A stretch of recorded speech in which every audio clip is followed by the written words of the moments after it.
welcome back to my channel. So, kumusta naman kayo guys? Okay, so guys, maraming salamat po sa walang sawang pagsubaybay sa ating mga collective love reading. And ayan guys, tingnan natin kung kanino bang love reading yung masasagap natin ngayon, okay? Ayan, tingnan natin yung energy ng person mo. Sa mga nagtatanong pala guys kung paano po magpa-private reading, ay iiwan ko na lang po yan guys sa atin pong description box below. Okay.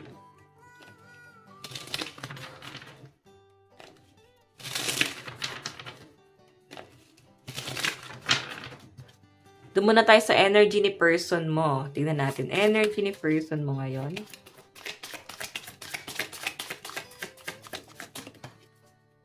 So guys, meron tayong The Hermit. Nakikita ko guys, may pinagninilay-nilayan si person mo. Meron siyang pinag-iisipan dito. Maraming problema tong person mo ngayon. Marami siyang pinagdadaanan ngayon, no?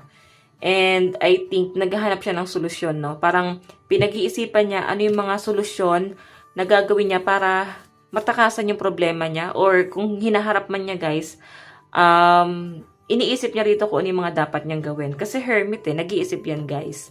Okay? So, tingnan natin. Maaari nga isa ka sa mga iniisip ni person. Ang hirap kunin ng card. Pwede nga isa ka sa mga iniisip niya ngayon. Baka isa ka sa mga solusyon sa mga problema niya. So, tingnan natin, guys. Oops. Energy ni person, meron tayong King of Cups. Nag-overthink talaga siya, guys. So, kumbaga, pinipilit niya maging kalmado, no?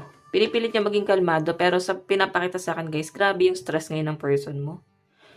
Okay? Grabe yung stress niya. Parang feeling niya, pasan niya yung mundo. Feeling niya, siya lang yung paborito ni universe na parusahan, no? Ganun yung feeling niya dito. And, hindi mo yan mararamdaman sa kanya kasi napakakalmado ng energy. Actually, yung personality ni person, ano siya, seryoso, mahirap biruin, sobrang straightforward, and sa pinapakita sa akin, guys, matured din to eh. Yun nga, guys, masyadong meticuloso and stricta, no? Ganon, tahimik lang siya, guys, pero yun nga, guys, parang hirap biruin. Parang Pisces, no? Yan, no? Cancer, Pisces, and Scorpio. So, mga water sign, mahirap talaga biruin. Nangyayari sa inyo, guys. Okay, so, tingnan natin. Kanina po itong love reading. Energy po ni person. Meron tayong 9 of Cups. So, ito, guys, parang ano rin to guys, parang fate, no? I think, naniniwala pa rin yung person mo na maayos na yung mga problema niya. Kung naman yung mga pinagdadaanan niya dito, guys. And 9 of Cups, parang siya nagmi-mini-mini mo. Ganun yung nakikita ko. Kung sino yung nandyan, dun na siya. Kung sino yung pwedeng sumalba sa kanya, dun na siya. Okay? Sige, tingnan pa natin. Water sign talaga yung energy ni person. Cancer, Pisces, Scorpio. Actually, sa pinapakita sa akin, guys, si person mo, parang meron din siyang biyahe, no? Meron din siyang inaasikaso, nilalakad. Sobrang busy siya, guys. Actually, ngayon, focus talaga siya sa pamilya niya. Siguro, nagkakaroon sila ng family gathering. And, nandun siya sa point na parang feeling niya kinukutya siya ng mga kamag-anak or nadadown siya. Pero pwedeng kayo kasama yung family mo and nafe-feel ng person mo na parang hindi siya belong sa family mo. Parang may nasasabi sa kanya yung family mo. Kinukutya siya. Or, ayun nga guys. Maaring sinasabi sa akin dito guys na si person parang gusto niya patunayan sa sarili niya or sa'yo na parang kaya kanyang panindigan. Okay, so tignan pa natin guys. Ayun no, parang kaya ka naman niya guys panindigan. Gusto niya guys patunayan niya sa family mo. Kasi siguro guys minamaliit siya eh. Meron po tayong, diba? 10 of Swords, Okay, sa ngayon guys, as in, focus talaga sa goal si person. Ayusin ko lang to guys. And 10 of Swords, ang hirap para sa kanya guys, parang feeling niya, wala siya kahit ano, parang wala siyang napupundar, no? Ngayon, gusto niyang isettle. Okay, settle lahat. Tingnan pa natin. Meron tayong 8 of Cups. Gusto niya ng talikuran itong may sasakit na nangyayari sa buhay niya, oh. Alam mo, parang sa paghakbang ng person mo, para bang sinasabi niya sa sarili niya na gagawin ko to, patutunayan ko yung sarili ko, kailangan kong mag-improve, kailangan kong mag-grow, kailangan meron akong mapatunayan para hindi ako kinukutya. Yun nga lang guys, habang ginagawa niya yan, may mga taong nakatingin pa rin sa kanya rito, parang sinasabi, parang di naman totoo. Parang, siguro kasi tamad tong person mo kasi guys eh. Kaya ganito yung energy niya. Baka tamad talaga siya, or kikilos lang siya kung hindi mo siya pupukpukin talaga. Yun, may mga pagtatalo rito. Actually, nakikita ko parang may tinatanaw sa abroad yung person mo eh. Or sa malayo. Travel. Kagaya na sabi ko kanina, may biyahe. Medyo immature yung energy na nasasagap ko sa person mo. O diba? Page of Wands. So, nagpaplano siya guys magbiyahe. Parang abroad yung nakikita ko dito. And marami siyang option. Actually, marami siyang option. Hindi niya lang guys ginagrab yung opportunity. Okay, pwede nga yan na eh. Ibinibigay na sa harap niya yung mga opportunity. Okay? Blessing na nga to guys eh. Yun nga lang guys, pwedeng matalino nga kasi talaga guys yung person mo. Matalino siya pero hindi niya yan guys. Parang ginagamit sa pinapakita sa akin. Okay, matalino pero parang tamad nga. Pwede nakadepende sa magulang. Ngayon siguro guys, parang yung family niya, parang tinaboy din siya. Okay? Pero sa pinapakita sa akin, guys, mukhang natuto yung person mo sa mga nangyari. Marami siya, guys, nare-realize ngayon. Okay? So, ayan. Malakas ang energy ng water sign. O, ilan? Tatlo to. So, mga nasa 10% water sign yung person. So, Cancer, Pisces, and Scorpio. Meron tayong air sign Aquarius, Gemini, and Libra. Aries, Leo, and Sagittarius. Okay? Tingnan natin guys sa energy mo naman.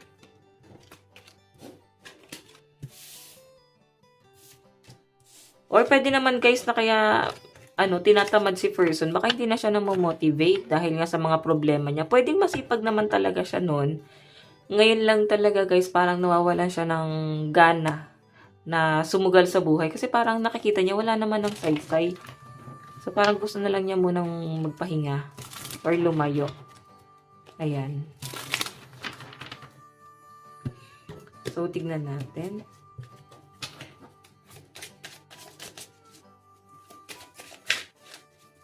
Energy mo, meron tayong temperance. Actually, yung iba sa inyo nagkakasakit kayo or pwedeng meron kang sakit or pwedeng nararamdaman mo sarili mo na parang may mga masasakit na nangyayari or hayan. Hindi mo yan guys iniinda kasi sa relationship nyo, ikaw yung laging nagpapatawad. Ikaw yung laging umiintindi. Ikaw yung laging nag-a-adjust. Kumbaga, parang pasyente mo yung person mo. Okay? Ikaw yung doktor.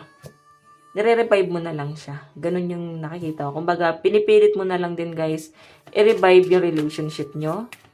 Okay, so tingnan pa natin. Meron tayong 12 cups. So, siguro guys may nagbago sa person mo. Hindi mo siya kilalang ganito. May partnership kasi kayo nung una. Ngayon guys, communication, nahihirapan ka nang makuha sa kanya. O pwedeng hindi siya gano'n nakikipag-communicate. May kumokontrol sa person mo, sa pinapakita sa akin. Pwedeng namamanipula pa siya. Yung iba sa inyo, pwedeng may doubt ka kung may babae ba siya or may lalaki siya. Yes, meron. And possible na ito yung nagmamanipula sa kanya. Or pwede naman guys, aware ka na meron talagang third party. Okay, hayan no? Ang gusto mo rito guys, magkasundo kayo ng person mo kasi ikaw talagang nakapokus ka sa sa future. Yung person mo, para bang nahihibang pa guys, no? Parang kung ano na pa yung pinagagawa niya sa buhay niya. Hindi siya guys seryoso sa buhay niya. So, meron tayong 3 of Wands. So, I think yung iba sa inyo, hoping ka talaga na may magbago sa person mo. Okay? Tignan pa natin. Meron po, diba? Wheel of Fortune, pag-overthink to, guys, no? Parang overcoming obstacle. Okay? Kumbaga, nag-overthink ka rito, pero, yun nga, guys, maaaring gumagalaw naman yung gulong ng palad nyo parehas. Kumbaga, hindi naman, guys, permanente na ganun lang yung person mo. Pwedeng may magbago, okay? Sa mga nag-overthink dito at hoping na may mabago at bumalik yung dating person. Ngayon, parang nahihirapan ka kasi hindi mo naman siya nakilalang ganyan. Mahal mo siya pero mahal mo yung dating siya. Okay, meron tayong Ten of Pentacles. Ayun, no, have faith. Magtiwala ka lang, guys, kasi yung pag-overthink mo dito at naninibago ka nga sa person mo, nakikita ko naman na may panunuyong mangyayari. Maaring susuyuin ka rin ng person mo. Maaring isa-settle niya rin yung mga problema. And sa pinapakita sa akin, guys, ayan nga, oh, Ten of Pentacles, maayos at maayos niya rin, guys. Kasi parang yung person mo, meron pa siyang gino-grow or wino-work sa sarili niya as individual person. Parang as individual, meron siya, guys, gustong maano pa sa sarili niya, parang ma-discover. Or parehas naman kasi kayo, guys, na parehas kayo ng ugali eh. Ganun yung pinapakita sa akin. So, I think parehas kayo nag-grow dito. Okay? Tingnan natin. So, maayos yun to, guys, kasi Emperor, ayan, no. Kumbaga, darating ka sa point na parang mananawa ka na lang. Tapos, wala siyang choice. Parang ano to, guys, eh. Pag ikaw na yung nagmamahal, siya naman yung magbabago. Pag siya naman yung nagmamahal, ikaw naman yung magbabago. So, hindi kayo, guys, nagkikita sa gitna. Hindi kayo, guys, nagkakasundo. Ganun yung pinapakita sa akin. Okay? So, guys, ayan. Sa side mo, malakas ang water sign. Cancer, Pisces, Scorpio, Aries, Leo, Sagittarius. Pero malakas ang Aries. Capricorn, Taurus, and Virgo. Okay, tignan natin, guys. Maari kasi, guys, na LDR din kayo, yun, no? Lagi kayo nagtatalo. Kayo nagkakasundo. Tignan natin na papunta tong relationship nyo. Saan na papunta? Future, spirit guide, saan na po patungo? Meron tayong 9 of Cups. Kasalan to, guys. Maari ikakasal or kasal na kayo. Pwede engage. Meron tayong 5 of Pentacles. Okay. Actually, guys, may struggle talaga sa pera.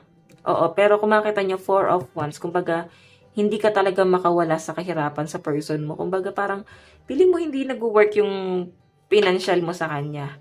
Okay, hindi ka umaasenso. Siguro may negative talagang nangyayari. Baka kasi, guys, sa kakaano niya, guys, ayun, pambabae, panlalaki, kinakarma siya, and ikaw na partner niya, guys, nadadamay dun sa karma. Okay?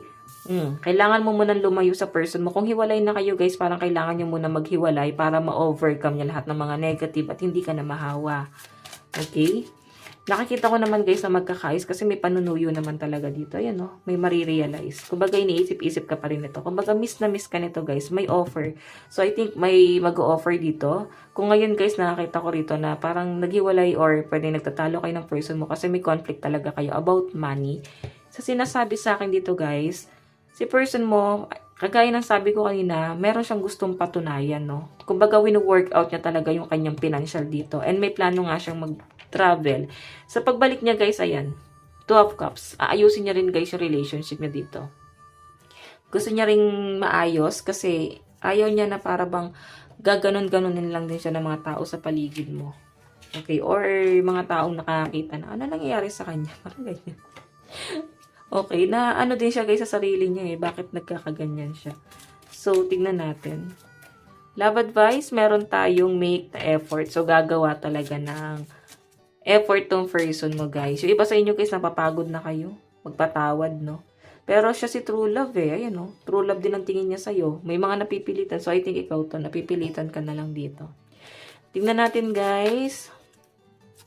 Meron po tayong, oh, diba? True love pa rin, guys. Ito yung dapat nyong gawin. True love comes when you least expect it. Maayos niyo pa rin to, guys. I think true love to. Nagkaroon lang talaga kayo ng problema sa financial and sa family. Kumbaga, nagkaroon talaga ng issue. And maaring may third party involved. Or kung wala naman, guys, talagang third party, pwedeng may na-involved, may pinagsiselosa na past person, ex niya or ex mo, na-involved dito. So, tingnan natin, guys, mensahe ni person mo. Meron tayong, I hope that you can forgive me one day. So, alam niya, sarili niya may kasalanan siya, oh. You were the best thing in my life. Diba? Nakikita ka pa rin niya bilang isang someone na pinakamagandang nangyari sa buhay niya. Okay? Kung may anak kayo, guys, pwedeng yun din. Oh, we both know I'm not the one for you. So, nadadown talaga si person. Siguro, guys, sinasabi niya yan sa'yo na baka hindi ako yung para sa'yo. Kasi ito lang ako, ikaw ganito. So, diba? Sobrang nadadown. And na-feel ko rin sa kanya yung pagiging down to earth niya. Tignan natin, last message. The timing just wasn't right for us. So, I think pinaghiwalay kayo. Okay, maaaring kilala mo na siya sa past. Pinaghiwalay kayo and ngayon, maaaring aayusin nyo pa rin to. Okay, parang bigla kayo magtatagpo. Sa tagal na ng panahon, nagtagpo pa rin kayo. And ito na nga guys, mukhang ngayon, nasa tamang panahon na kayo. Dati kasi parang nandun kayo sa maling panahon. Pero tamang pag-ibig. So guys, tingnan natin ang inyong advice. Meron tayong lighten up. So, kailangan talaga ng space para maliwanagan kayo parehas. And ganun din si person. Okay, parang babalik siya. Ayusin niya lang talaga yung buhay niya. Okay, so guys, ito lang naman po ang inyong love reading. Ayan, pwede rin kayo guys manood sa mga naghahanap ng single sign, zodiac sign, doon sa aking kabilang channel, Jade Tarot. Okay? Ayan na, papaalala ko lang sa mga gusto magpa-private reading. Pwede kayo guys magpa-private reading sa akin. Nandiyan guys sa description box below kung ikaw ay naka-resonate or mas maganda na i-search mo na lang ako sa Facebook, no? Hanapin mo lang ang Jade Tarot. Jade Tarot. Ayan, Facebook ko yan guys. Ang profile picture ko, baka may magtanong, yung nakalagay is Daily Horoscope. Yan yung profile picture ko. So guys, maraming salamat po ulit hanggang sumuli and lagi po kayo mag-iingat. God bless po. Love and lights.